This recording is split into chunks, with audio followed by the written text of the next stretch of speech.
আসসালামু আলাইকুম। আজকে আমি আপনাদের জন্য একটি অনগোয়িং ড্রামা নিয়ে হাজির হয়েছি। ড্রামাটির নাম হলো এভারলাস্টিং লঙ্গিং। এই ড্রামাটাতে আমরা দেখতে পাবো কিভাবে একটি মেয়ে সেজে নিজেদের পারিবারিক ব্যবসা সামলাতো। তখনকার সময় মেয়েরা কোনো রকম ব্যবসা করতে পারতো না, আর এটা করতে গিয়ে মেয়েটা তার শত্রু রাজ্যে চলে আসে এবং সে রাজ্যের জেনারেলের সাথে তার দেখা হয়ে যায়। সে হলো আমাদের গল্পের মেয়ের লিড। সে ছিল অনেক ভালো যোদ্ধা।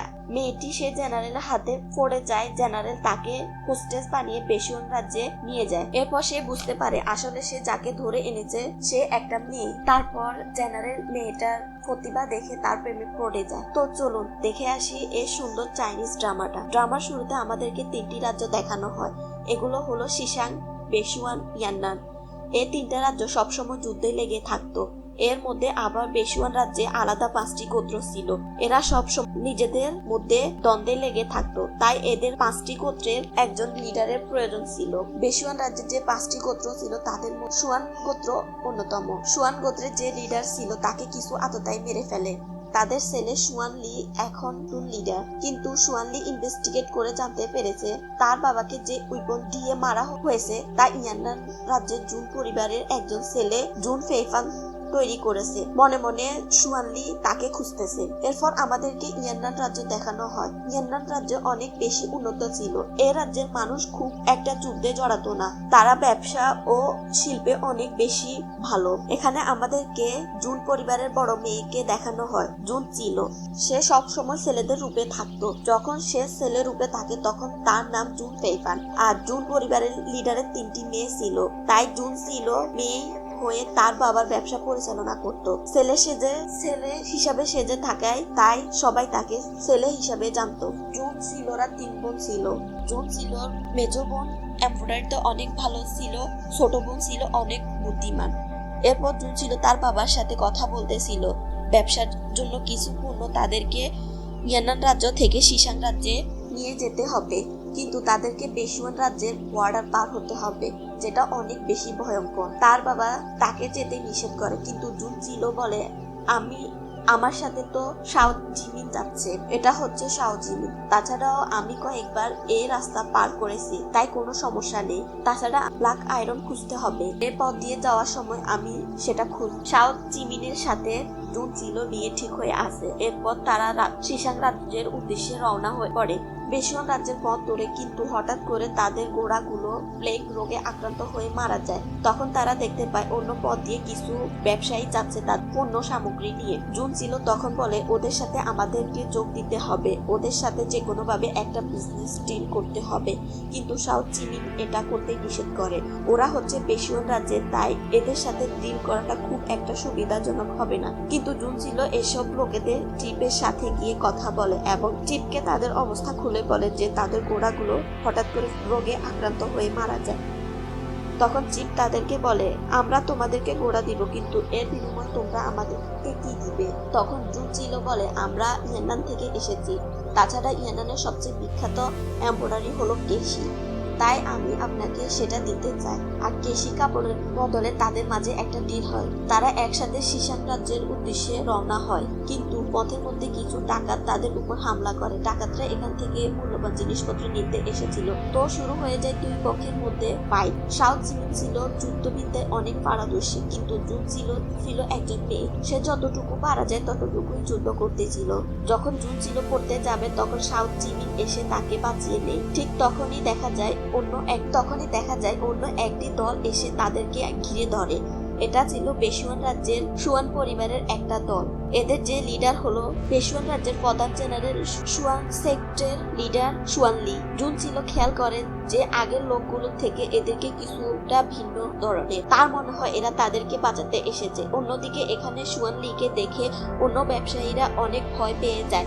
তারা বলতে থাকে মনে হয় আমাদের প্ল্যান ধরা পড়ে যাবে। এই ফাইটিং এর ভিতরে সাউথ জিমিন একবার ইয়াং মাস্টার বলে জুন চিলোকে ডেকে উঠে। এটা আবার শুয়ানলি শুনতে পায়। শুয়ানলি মূলত এখানে জুন ফেইফানকে খুঁজতে এসেছে। সাউথ জিমিন কোন রকমে জুন চিলোকে নিয়ে পালাতে শুরু করে। তখন তারা একটি পাহাড়ের উপর এসে থামে। পাহাড়ের উপরে ছিল বিপদ, নিচে ছিল পানি। এদিকে আবার জুন চিলোকে জুন পেইফান সন্দেহ করে সুয়ানলিও তাদের পিছু করতে থাকে। সে কারো কোনো ক্ষতি করতে আসেনি। এদিকে জুন চিলোকে শাও জিমিন বলে, আপনি তাড়াতাড়ি নিচে নেমে যান, আমি আপনার জন্য নিজে জীবন দিতে পারি মাই লেডি। কিন্তু সুয়ানলি তার হাতে চাবুক দিয়ে জুন চিলোকে উপরে তুলে নিয়ে আসে। শাও অনেকটা ইনজুর হয়ে সুয়ানলি কয়েকজন সৈন্যর মধ্যে একজন শাও জিমিনকে মেরে দেয়। এটা দেখে জুন চিলোর অনেক রেগে যায়। তার হাতে যে চাবুক ছিল সেটা দিয়ে সে সুয়ানলিকে মারতে যায়, কিন্তু জুন চিলোকে অজ্ঞান করে সুয়ানলি তার ক্যাম্পে নিয়ে আসে। এখানে তাকে একটা কারাগারে আটকে রাখে। জুন চিলোর যখন জ্ঞান আসে তখন সে দেখতে পায় সে কারাগারে আটকে আছে। তখন তার চোখের সামনে সাউথ মারার দৃশ্যটা বেশি আসে। তখন সে বুঝতে পারে না যে কেন বেসুন রাজ্যের মানুষ এত ভয়ঙ্কর এবং তারা কেন সাউথ জিমিনকে মেরে ফেললো। অসহায়ের মতো সে বসে থাকে, মনে মনে বলতে থাকে আমাকে যে কোনো হোক ইয়ান্নান রাজ্যে ফিরে যেতে হবে। তখন কারাগারে সুয়ানলি দেখা করতে আসে জুন চিলোর সাথে। সুয়ানলি আসা মাত্র জুন চিলো তার উপর আবার আক্রমণ করে। তখন সুয়ানলি বলে, তোমাকে ধরে আনার কোনো আমার ইচ্ছে ছিল না। জুন চিলোকে বলে, তোমাকে মারার বা তোমাকে ধরে নিয়ে আসার আমার কোনো ইচ্ছে নেই। জুন পেইফানকে খুঁজতেছি করে, কিন্তু সে সময় সুয়ানলি খেয়াল করে সে যাকে ধরে এসেছে সে একজন মেয়ে। তখনই তার ভুল ভেঙে যায়। তখন সে বলে, তুমি একটা মেয়ে, জুন পেইফান নও। আসলে জুন পেইফান ছেলে, যার ব্যবসায়িক অনেক নাম আছে, যার ব্যবসায়িক বুদ্ধি অনেক ভালো। তুমি কি ইয়ান্নান থেকে এসেছো? ঠিক তখনই ডিপুটি জেনারেল লুচি চলে আসে একটা কেশি কাপড় নিয়ে। সুয়ানলি এটা দেখে বলে, এটা ইয়ান্নান রাজ্যের কাপড়, সে নিশ্চয়ই ইয়ান্নান রাজ্যের জুন ফ্যামিলি থেকে এসেছে। ও জানতে পারে যে জুন পেইফান কোথায় আছে। জুন চিলো খেয়াল করে দেখতে পায় সুয়ানলির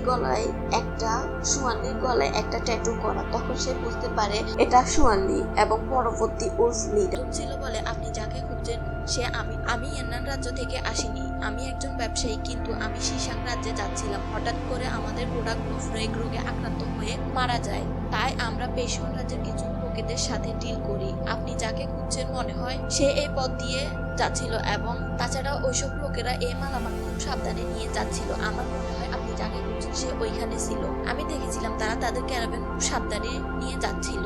সেখানে মনে হয় গুরুত্বপূর্ণ কিছু আসে। সুয়ানলি যখন বাইরে আসে জিনিসগুলো চেক করতে, সে দেখতে পায় সেখানে মিলিটারির অস্ত্র রাখা ছিল, যেগুলো ওই লোকগুলো চুরি করে শিশাং রাজ্যে পাচার করতেছিল, যেগুলো এখন ধরা পড়ে যায়। এটা বেসুয়ান রাজ্যের শিখ ক্ল্যানই মূলত করেছে। যেহেতু সুয়ানলি একজন জেনারেল, তাই সে সব দিকে খেয়াল রাখতে হয়। জুন চিলোর জন্য অনেক বড় সত্য ঘটনা উন্মোচন হয়। তখন লুচি সুয়ানলিকে বলে, ইয়াং মাস্টার, এ জুন পেইফান না হয় তাহলে সে কোথায়? আপনার বাবা ও মাকে কে মেরেছে এটার ইনভেস্টিগেট করতে হলে আমাদেরকে জুন পেইফানকে ধরতে হবে। তবে এই কেশি কাপড়টা প্রমাণ করে যে এই মেয়েটা ইয়ান্নান রাজ্য থেকে এসেছে। ইয়ান্নান রাজ্যের ব্যবসায়ীরা ও পথ দিয়ে যাচ্ছিল, ওখানে জুন পেইফান ছিল, কিন্তু আমরা তাকে ধরতে পারিনি। এদিকে জুন ছিল কারাগার থেকে তালা খুলে পালিয়ে যেতে থাকে।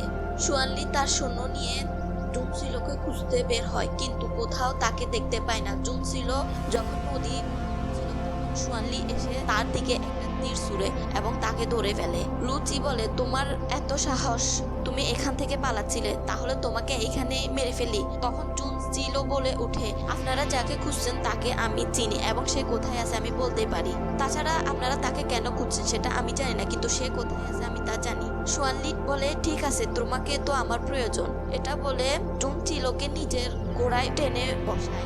ঘোড়া ছুটিয়ে একটা নদীর পাড়ে এসে বসে। জুন চিলো অনেক ক্লান্ত ছিল।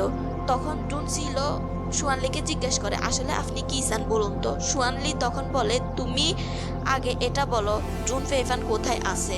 জুন চিলো বলে, আমি ইয়ান্নান রাজ্য থেকে এসেছি আর আমি জুন পরিবারের একজন মেয়ে, মূলত আমি জুন পেইফানের একজন মেয়ে। তখন সুয়ানলি বলে, তাই নাকি? তাহলে আসলে এটা ছিল জুন পরিবারের ব্যবসায়িক টোকেন। এটার একটা বাটন ছিল যেটা খুললে এটা আনলক হয়ে যায়। জুন ছিল ভাবতে থাকে, ও যদি ওটা খুঁজে পায় তাহলে তো আমি ধরা পড়ে যাব, আসলে আমি জুন পেইফান। তখন জুন ছিল বলে, এটা আমাকে ইয়াং মাস্টার দিয়েছিল, আসলে আমরা একে অপরকে ভালোবাসি, তাই ভালোবাসার স্মৃতি হিসেবে ও আমাকে এটা উপহার দিয়েছে। সুয়ানলি বলে, ও তাই, তাহলে এটা দিয়ে আমি কি করবো? এটা তোমার কাছে রেখে দাও। কিন্তু তোমার ভালোবাসার মানুষটা এখন কোথায় আছে সেটা আমাকে বলতে হবে, তাকে আমার খুব প্রয়োজন। এরপর আবার তাকে ক্যাম্পে নিয়ে আসে। জুনসিলো ভাবতে থাকে আমাকে যে করে হোক এখান থেকে পালাতে হবে, না হলে ওরা পরিবার ও আমার পরিচয় সম্পর্কে জেনে যাবে, আর জানতে পারলে অনেক সমস্যা হবে। এদিকে সুয়ানলি বুঝতে পারে জুনসিলো তাকে মিথ্যে কথা বলতেছে আর সে খুব চালাক, তাই সে চিন্তা করে ওর সাথে একটা ডিল করবে।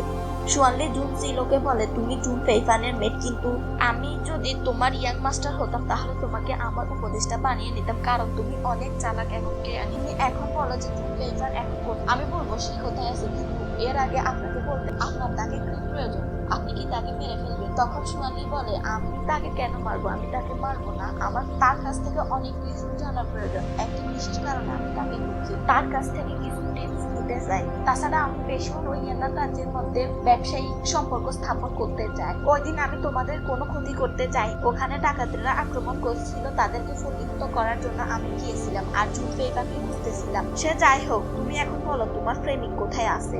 জুনসিলো বলে সে এখন শিশাং রাজ্যে আছে, আপনি যদি আমাকেও আমাদের ক্যারাভেন গুলো ঠিক মতো শিশাং রাজ্যে পৌঁছে দেন তাহলে আপনি তাকে খুঁজে পেতে পারেন, আমি আপনাকে তার কাছে নিয়ে যাব। তখনই জুনসিলো অজ্ঞান হয়ে যায়, আসলে তার বুকে একটা ক্ষত ছিল। ডাক্তার ডাকা হয়, ডাক্তার বলে উনার ক্ষতে মলম লাগাতে হবে, যেহেতু পরিচর্যা ও তার দেখাশোনা করতেছেন তাই এটা আপনি করুন। সুয়ানলি তো পড়ে যায় বিপদে, সে কিভাবে জুনসিলোর ক্ষততে মলম লাগাবে, কিন্তু জুনসিলোর অবস্থা দেখে মলম লাগাতে যায়, কিন্তু তখনই জুনসিলোর জ্ঞান ফিরে আসে আর জুনসিলো বলে আমি আপনাকে অনেক ভালো মানুষ মনে করেছিলাম, কিন্তু আপনি এখন আমার অসুস্থতার সুযোগ নিয়ে আমার অ্যাডভান্টেজ নিচ্ছেন। তখন সুয়ানলি অনেক রেগে যায় আর রেগে বলতে থাকে আমি তোমার কোনো অ্যাডভান্টেজ নিতেছি না, তোমার ক্ষতে মলম লাগানোর প্রয়োজন ছিল তাই আমি তোমাকে টাচ করেছি, এখন যেহেতু তোমার জ্ঞান এসেছে তাহলে তুমি নিজেরটা নিজেই করে নাও, আর কালকে আমরা শিশাং রাজ্যের উদ্দেশ্যে রওনা হব। কিন্তু সুয়ানলি অনেক চিন্তিত ছিল, কারণ জুনসিলোকে পুরোপুরি বিশ্বাস করা যায় না, কিন্তু জুন ফেইফানকে খুঁজতে হলে অবশ্যই তাকে বিশ্বাস করতে হবে। পরের দিন সকালে তারা শিশাং রাজ্যের উদ্দেশ্যে রওনা হয়ে পড়ে, কিন্তু জুনসিলো সব সময়ের মতো এখনো সুযোগ খুঁজতে থাকে কিভাবে সে পালাতে পারে। তখন সে বলে আমি আমার ক্ষতটা একটু পরিষ্কার করতে চাই, এটা বলে সে লেকের পাশে আসে। সুয়ানলিও তার পিছু পিছু আসে, এটা দেখে বলে আমাকে আমার ড্রেস খুলতে হবে, তাই সে আস্তে আস্তে তার কাপড় খুলতে লাগে। সুয়ানলি ওকে পাহারা দিচ্ছিল। তখন জুনসিলো বলে আমি একজন মেয়ে, তাই আমাদের মাঝে কিছু প্রাইভেসি থাকা দরকার, আপনি একটু সরে দাঁড়ান। আর সুয়ানলি দেখতে পায় যে জুনসিলো আসলে তার ক্ষত পরিষ্কার করবে, তখন সে একটু সরে দাঁড়ায়, একটু আড়ালে গিয়ে দাঁড়ায়, আর জুনসিলো চাইছিল এটা, সে এটা দেখে পালাতে শুরু করে।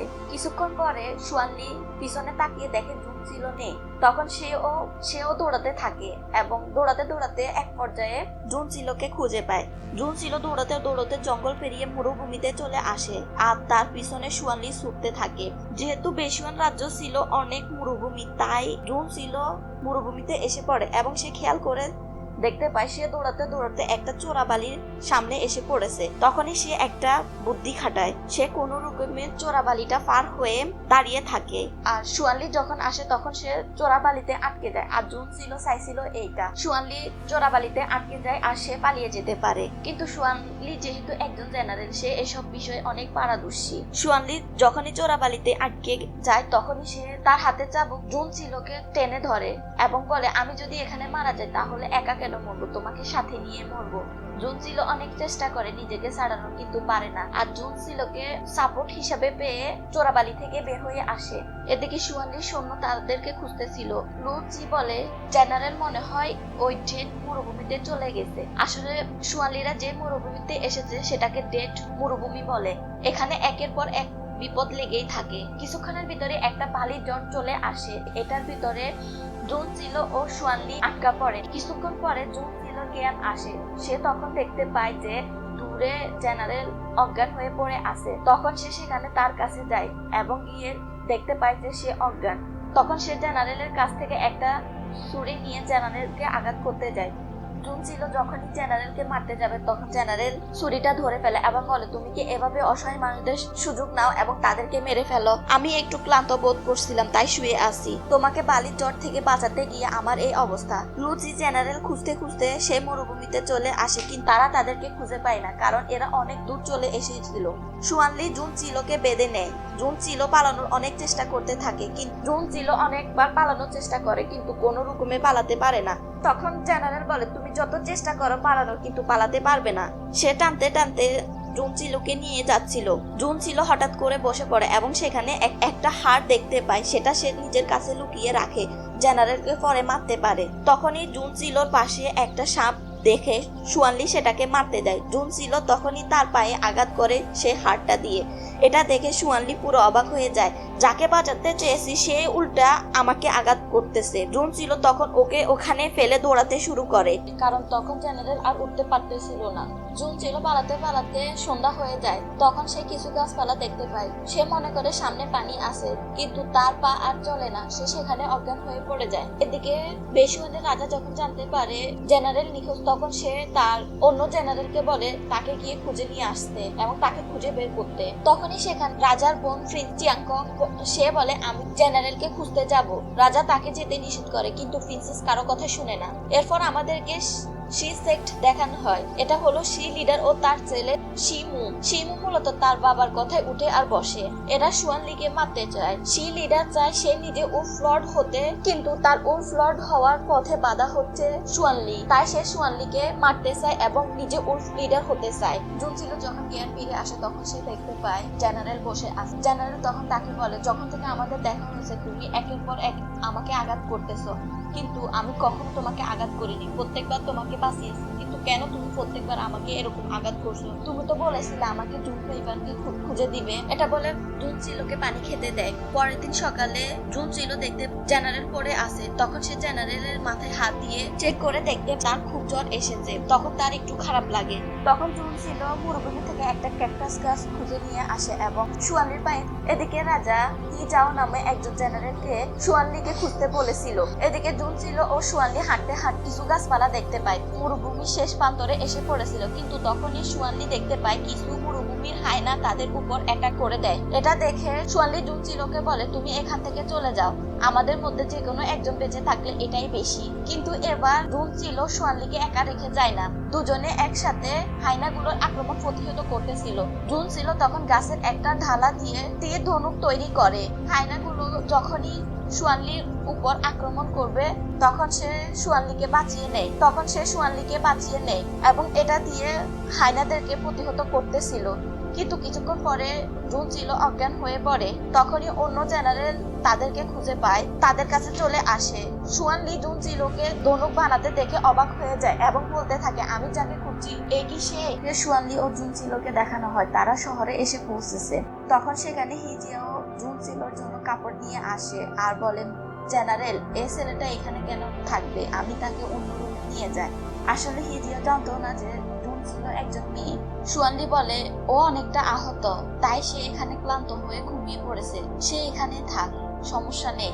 আসলে জুনচিলো সুয়ানলিকে বলেছিল সে যে একজন মেয়ে সেটা যেন কেউ জানতে না পারে, আর সুয়ানলি তার সেই কথাটা রেখেছে। এরপরে জুনচিলোর ঘুম ভাঙে। তখন সে বুঝতে পারে তার কাপড় চেঞ্জ করা হয়েছে। তখন সে ফাঁসে সুয়ানলিকে ঘুমিয়ে থাকতে দেখে। সুয়ানলি ঘুমন্ত অবস্থায় জুনচিলো তার উপর আক্রমণ করে, বলে তুমি কেন আমার কাপড় চেঞ্জ করেছো? তখন সুয়ানলি তাকে ধরে বলে আমি তোমার কাপড় চেঞ্জ করিনি, এখানে রান্না করার জন্য অনেক মেড ছিল, আমি তাদেরকে ডেকে তোমার কাপড় চেঞ্জ করিয়ে দিয়েছি, আর তোমার প্রতি আমার কোনো ইন্টারেস্ট নেই, বুঝেছ? সে সেক্টে শিমুকে দেখতে পায়, সে সেখানে সুয়ানলি এসেছে তাই তাকে মারতে এসেছে। এদিকে লুসি আসে ওইসব লোকেদের খোঁজে করতে যারা চুরি করে অস্ত্র সিসাং রাজ্যের পাচার করতেছিল, তাদের ইনভেস্টিগেশন করতে। সেখানে এসে সে দেখতে পায় লোকগুলো সেখানে আত্মহত্যা করেছে, যাতে করে তাদের লিডারের খোঁজ না পাওয়া যায় এবং সত্যটা উদ্ঘাটন না হয়। কেস ইনভেস্টিগেশন এখানে বন্ধ হয়ে যায়। সুয়ানলি ও জুনচিলো লিয়াংজু নামে একটা শহরে এসে উঠেছে। সেখানে একটা ইন ভাড়া করে তারা থাকছে। জুনচিলো একটা দোকানে এসে ব্ল্যাক ক্রিস্টালের খোঁজ করতে লাগে, কোনো তথ্য পাওয়া যায় কিনা তার সম্পর্কে। এজন্য জুনচিলো এটা ভালো করে জানে যে ব্ল্যাক ক্রিস্টাল খুঁজতে হলে তাকে অবশ্যই জেনারেলের কাছাকাছি থাকতে হবে, যাতে করে জেনারেলের পাশে থেকে সে ব্ল্যাক ক্রিস্টালের খোঁজ পায়। কিন্তু জেনারেল ছিল অনেক ডেঞ্জারাস পারসন, তার সাথে থাকা মানে বিপদ নিয়ে ঘোরা। ওরা যখন ইনে ছিল তখন হঠাৎ করে কিছু ডাকাত আক্রমণ করে দেয়। সুয়ানলি ও হিজিয়াও তাদের সাথে ফাইট করতে থাকে। এই ডাকাতগুলো সাধারণ কোনো ডাকাত ছিল না, তারা মূলত শি ক্ল্যানের অর্ডারে সুয়ানলিকে মারতে এসেছে। শিখ লাইনের লিডারই মূলত তাদেরকে পাঠিয়েছে সুয়ানলিকে মারার জন্য। হঠাৎ করে এখানে ডাকাতের আক্রমণ দেখে জুনসিলো অনেক ভয় পেয়ে যায়, কিন্তু জুনসিলোকে সুয়ানলি আগে একটা টোকেন দিয়ে রেখেছিল এবং তাকে পাঠিয়ে পুরাচ্ছে। সুয়ানলি বলেছিল তুমি এটা নিয়ে লু সেক্টে যাবে আর সেখানে গিয়ে টোকেনটা দেখালে তাদের লিডার আমাদেরকে সাহায্য করতে আসবে, আর আমরা এখানে আটকা পড়েছি। আমাকে সেই লিডার মারতে চায়, সেই লিডার লোকজন পাঠিয়েছে আমাকে মারার জন্য। জুনসিলো রওনা দিয়েছিল রাজ্যের উদ্দেশ্যে। সুয়ানলি ও হিজিও অনেক ফাইট করে, অনেক ক্লান্ত হয়ে পড়ে। এদিকে রাজ্যে চলে আসে জুনসিলো। সে এই টোকেনটা দেখছে লিডার, এটা হলো রাজ্যের লিডার, এবং এই টোকেনটা যখন লুড লিডার দেখে তখন সুয়ানলিকে বাঁচানোর জন্য এদিকে রওনা হয়ে যায়। এদিকে শিমু চেয়েছিল যেভাবে হোক আজকে সুয়ানলিকে মেরে ফেলতে, তাই সে একটা আগুনের তীর নিয়ে সেই ইনের দিকে ছুড়ে মারে যাতে করে পুরো ইনে আগুন ধরে যায়। সেখানে সুয়ানলি ও হিজিও অনেকটা ইনজুর হয়ে পড়েছিল। তারা যখন আগুন দেখে তারা বের হওয়ার অনেক চেষ্টা করে। ততক্ষণে সেখানে লু লিডার ও জুনসিলো চলে এসেছিল। সেখানে যখন আগুন লেগেছিল জুনসিলো এটা দেখে সুয়ানলিকে অনেক ডাকতে থাকে, কিন্তু সুয়ানলি তখন অজ্ঞান হয়ে পড়েছিল। এটা দেখে জুনসিলো বলে ওকে বাঁচাতে হলে আমাকে অন্য কোনো উপায় খুঁজতে হবে। তখনও সেখানে শিখ লাইনের অনেক সৈন্য ছিল। জুনসিলো দূরে একটা ঘন্টা দেখতে পায়, গিয়ে ঘন্টাটা বাজাতে। এটা যখন শিমু দেখতে পায় তখন বলে এই মেয়েটা আবার কোত্থেকে উদয় হলো, এবং তার দিকে একটা তীর ছুঁড়ে মারে। তীরটা জুনসিলোর মুখের পাশ দিয়ে চলে যায়, যেটা তার মুখে একটু আঘাত করে। ঘন্টার শব্দ শুনে শহরের লোকজন আসতে শুরু করে আগুন নেভানোর জন্য। এটা দেখে শিমু তখন সেখান থেকে পালিয়ে যায়। লোকজন তাদেরকে দেখলে অনেক সমস্যা হবে। জুনসিলো ও বাকিরা মিলে সুয়ানলি ও হিজিয়াওকে উদ্ধার করে। এদিকে আবার আমরা জিমিনকে দেখতে পাই যে তাকে কেউ আটকে রেখে কোনো বেঁচে গেছিল, আর তাকে কেউ কারাগারে আটকে রেখেছিল। এবার আমাদের প্রিন্সেস লিয়াংকংকে দেখানো হয়। সে এসেছিল সুয়ানলির খোঁজে, কিন্তু লিয়াংচু শহরে এসে তাকে কোথায় খুঁজবে সে বুঝতে পারে না। তাই তখন সে একটা বাজারে চলে আসে। সে দেখতে পায় যে স্লেভ বিক্রি করা হচ্ছে। এ মেয়ে কিছুটা উগ্র ও জেদি স্বভাবের ছিল। সে যখন বাজারে আসে দেখতে পায় কিছু স্লেভ বিক্রি করতেছে। সেখানে জিমিন ছিল। জিমিনকে দেখতে অনেক হ্যান্ডসাম লাগতেছিল। সে প্রথম দেখায় তার উপর ক্রাশ খেয়ে যায়, তাই সে তাকে যে করে হোক কিনে নিবে। কিন্তু সেখানে অনেক মানুষ ছিল যারা জিমিনকে কিনতে চায়, কিন্তু প্রিন্সেস চিয়াংকং তখন জিমিনের মুখে একটা দাগ করে অনেক টাকা দিয়ে তাকে কিনে নিয়ে যায়। লু রাজ্যে এসেছিল সুয়ানলি ও জুনসিলোরা। লু সুয়ানলিকে জিজ্ঞেস করে তুমি কি বুঝতে পেরেছো কারা তোমার উপর অ্যাটাক করেছে, আর এই মেয়েটা কে, তোমার সাথে তার কিভাবে পরিচয় হলো, তাছাড়া তাকে তুমি তোমার পাশে রেখেছো, তার মানে তার ভিতরে ইন্টারেস্টিং কোনো কিছু আছে। তখন সুয়ানলি বলে সত্যি বলতে মেয়েটা অনেক ইউনিক, সে ইয়ানান রাজ্য থেকে এসেছে, তাই আমি তাকে আমার পাশে রেখেছি। এদিকে জুনসিলোকে দেখানো হয় সে প্রথমবারের মতো মেয়েদের ড্রেস আপ করেছে। জুনসিলো মনে মনে বলে সুয়ানলির সাথে থাকতে হবে, কারণ সুয়ানলি ও হিজিও যখন ব্ল্যাক আয়রনিং নিয়ে কথা বলতেছিল সে সেগুলো শুনে নিয়েছিল। আর সেই রাজ্যের ব্ল্যাক মাইন খুঁজে পাওয়া গেছে, যেটা নিয়ে সুয়ানলি ইনভেস্টিগেট করতেছিল। জুনসিলো চাই যে করে হোক পেশুয়ান রাজ্যে গিয়ে ওই ব্ল্যাক মাইন থেকে কিছু ব্ল্যাক আয়রন নিয়ে যেতে। সুয়ানলিকে দেখানো হয় সে বলে আমি যেহেতু এখানে এসেছি তাহলে এখন আমি সান রাজ্যে যেতে চাই। সামনে ওর ফ্লট সিলেকশন অনুষ্ঠান হবে, তাই সে চায় সান রাজ্যে তাকে সাপোর্ট করুক, যাতে করে সে সহজে উলফ্লট হতে পারে 5টি সেক্টর। সে যদি উলফ্লট না হতে পারে তাহলে তার মা বাবার কেস ইনভেস্টিগেশন করতে পারবে না, যেটা কিনা বন্ধ হয়ে আছে। আর রাজা তাকে বলেছে তুমি যদি উলফ্লট হয়ে যাও তাহলে তুমি তোমার বাবা মায়ের কেসটা পুনরায় রিওপেন করতে পারবে এবং ইনভেস্টিগেট করতে পারবে। এসবের মাঝে এক ন্যানি এসে লুকে বলে আপনি চাইলে জুনসিলোকে বিয়ে করতে পারেন, সে আপনার জন্য অনেক ভালো ম্যাচ। কিন্তু তখন লু হেসে উঠে বলে আমি বিয়ে করব না।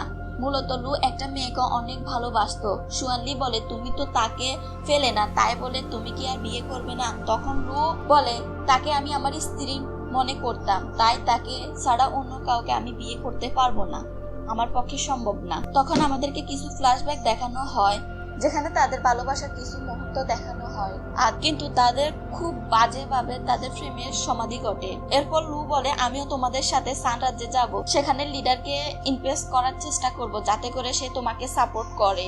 এদিকে প্রিন্সেস ও জিমিনকে দেখানো হয়। জিমিনকে যেহেতু প্রিন্সেস কিনে নিয়েছে তখন প্রিন্সেসের স্লেভ, কিন্তু জিমিন এটা কোনোভাবে মানতে চায় না। সে অনেক অবাধ্য আচরণ করে। কিন্তু জিমিন যখন বুঝতে পারে এই মেয়েটা একজন রাজকুমারী আর সে সুয়ানলির অনেক কাছের মানুষ, তাই সে চিন্তা করে জুনসিলোকে খুঁজে পেতে হলে অবশ্যই তার সাথে ভালো আচরণ করতে হবে। তখন সে জুনসিলোকে খুঁজে পেতে পারে। জুনসিলোকে দেখানো হয় সে এখন বেশুয়ান রাজ্য ছেড়ে পালিয়ে যাওয়ার কথা চিন্তাও করে না, কারণ তাকে এখানে ব্ল্যাক আয়রন খুঁজতে হবে। এর পরের দিন সকালে সবাই মিলে সান রাজ্যে এসে পড়েছিল। সেই রাজ্য ও সান রাজ্য ছিল পাশাপাশি।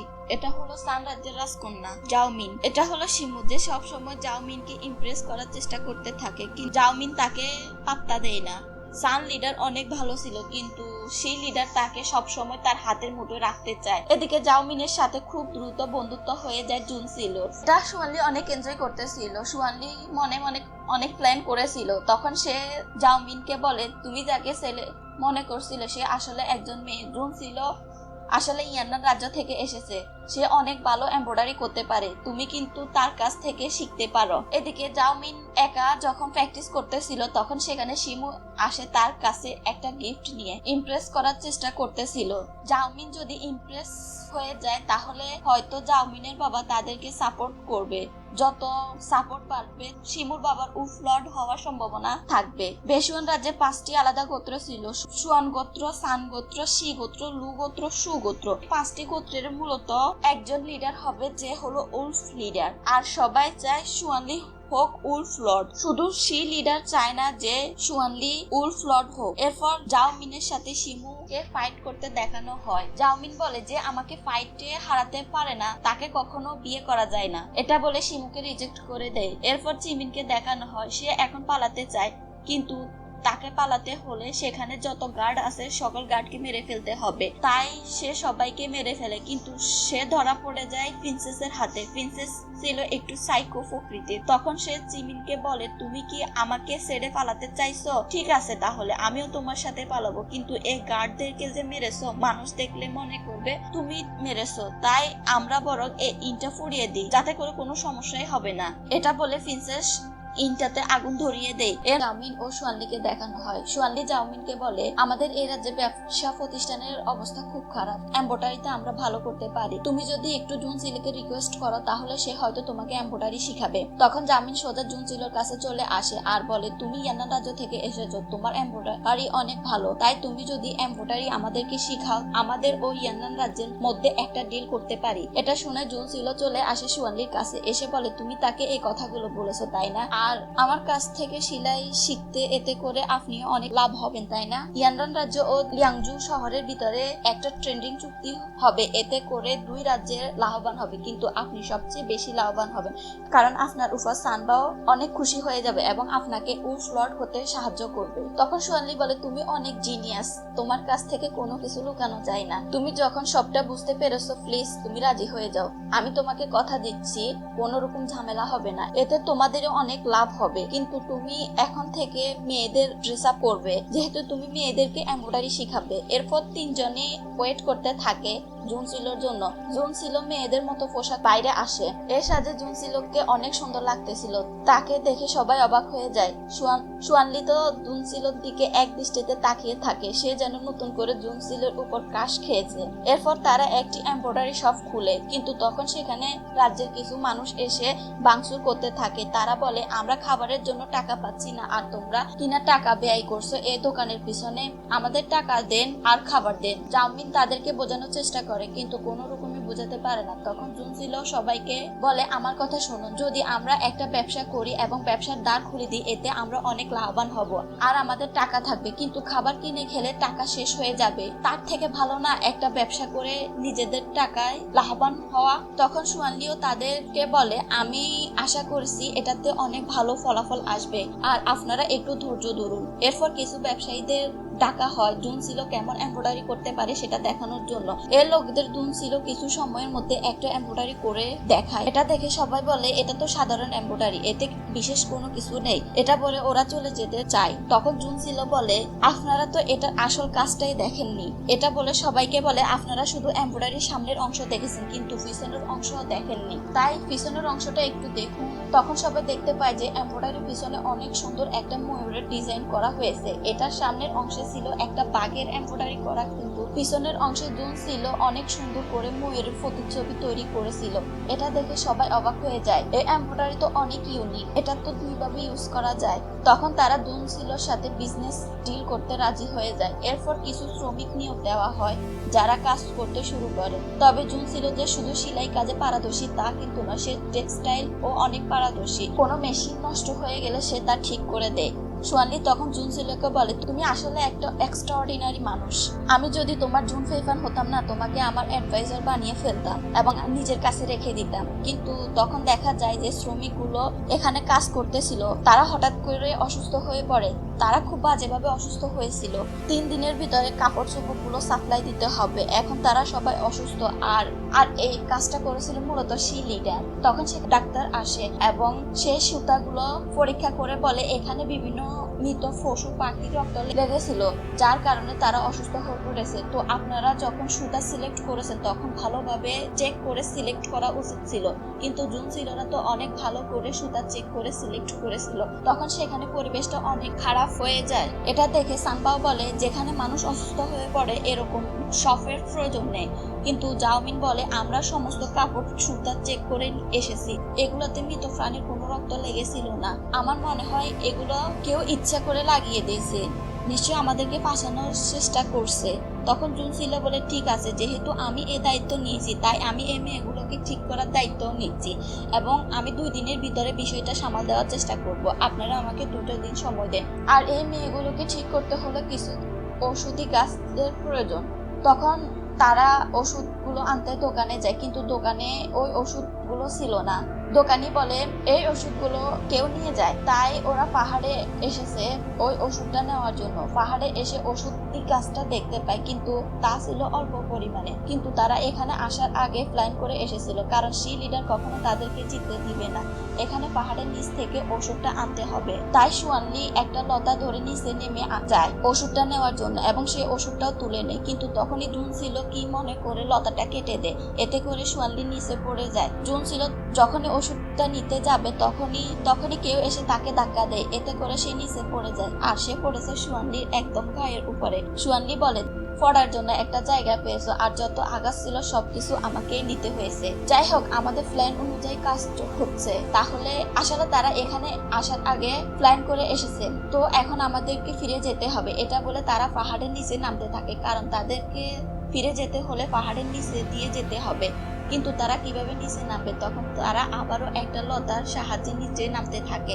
এরপর নেমে এসে একটা গ্রামে উঠে, কারণ তখন তারা শহরে ফিরে যেতে পারবে না। তখন সেখানে একটা ভাঙা বাড়ি দেখতে পায় তারা দুজনে। তারা বলে চলো আমরা এটার ভিতরে আজকে রাতটা কাটিয়ে দিই। এরপর বাড়ির ভিতরে আসে এবং বাড়িটা অনেক পুরনো ছিল। তখন সেখানে কিছু আরশোলা দেখে ভয় পেয়ে যায় সোয়ানলি, কিন্তু জুনসিলো ভয় পায় না। তখন সোয়ানলি বলে তুমি কি আসলে মেয়ে? মাঝে মধ্যে দেখে মনে হয় তুমি একটা ছেলের থেকেও বেশি পারফেক্ট। মূলত সোয়ানলি জুনসিলোকে সন্দেহ করছিল যে সে জুন ফেইফান।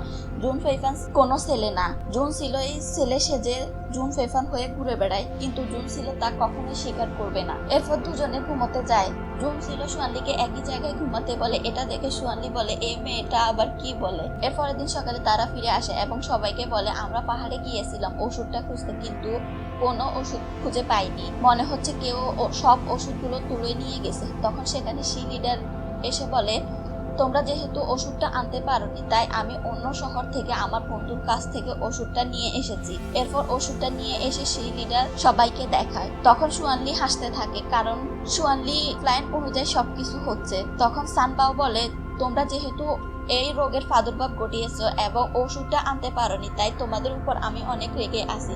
সেই লিডার ওষুধটা না আনতো তাহলে কি হতো? এবার জুনসিল বলে, বুঝলাম তারা ওষুধ এসেছে, কিন্তু এটা কি সেই ওষুধ যেটা আমরা খুঁজছি? পাহাড়ে আমরা গিয়েছিলাম, সেখানে যাওয়ার আগে আমরা দেখি কিছু লোক আমাদেরকে ফলো করতেছিল। তাদের ট্র্যাপে পা না দিয়ে উল্টা তাদেরকে আমাদের ট্র্যাপে ফেলে দিই এবং সমস্ত ওষুধ গাছ নিয়ে পাহাড়ের নিচে ঝাঁপ। এরপর কিছু কালো মাস্ক পরা লোক এসে ওই গাছগুলো তুলে নিয়ে যায়। এই গাছগুলো আমি মূলত আগে রোপণ করে রেখেছিলাম। এটা হলো সেই গাছগুলো। কিছু দোকানিদের ডাকানো হয় এবং তারা বলে যে আমাদের কাছ থেকে কিছুদিন আগে সব ওষুধ কিনে নেওয়া হয়েছিল, আর সেটা করেছিল সেই লিডারের লোকেরা।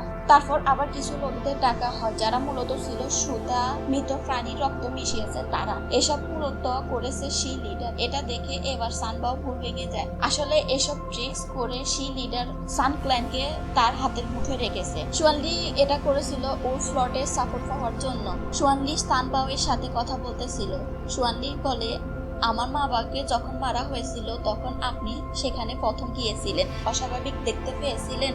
তখন সানবাও বলে, আমি যখন সেখানে গিয়েছিলাম তখন সেখানে তোমার মা বাবা পড়েছিল এবং ততক্ষণে তারা প্রায় মৃত, কিন্তু সেখানে একজন লোকের গায়ে আমি একটা ট্যাটু দেখতে পাই, আর আমি সেই ট্যাটুটা এঁকে নিয়েছিলাম। এই ট্যাটুর সঙ্গে তোমার মা বাবার মৃত্যুর রহস্য লুকিয়ে আছে। এই ট্যাটুর বিষয়ে আমি তোমাকে আগে বলিনি, কিন্তু এখন তোমাকে বলতেছি, মনে হলো আজকে তোমাকে বলার দরকার। তখন সুয়ানলি বলে, আপনি অনেক ভালো কাজ করেছেন, আর আমি আমার মা বাবার মৃত্যুর পিছনের রহস্যটা খুঁজে বেড়াত এবং কোনো পাওয়ার চেষ্টা করতেছি। তখন সুয়ানলি ওই ট্যাটুটা নিয়ে এসে লুচিকে দেখায়। লুচিকে বলে, এই ট্যাটুটার সাথে আমার মা বাবার মৃত্যুর রহস্য লুকিয়ে আছে। এই ট্যাটুটা তুমি কখনো কি দেখেছো?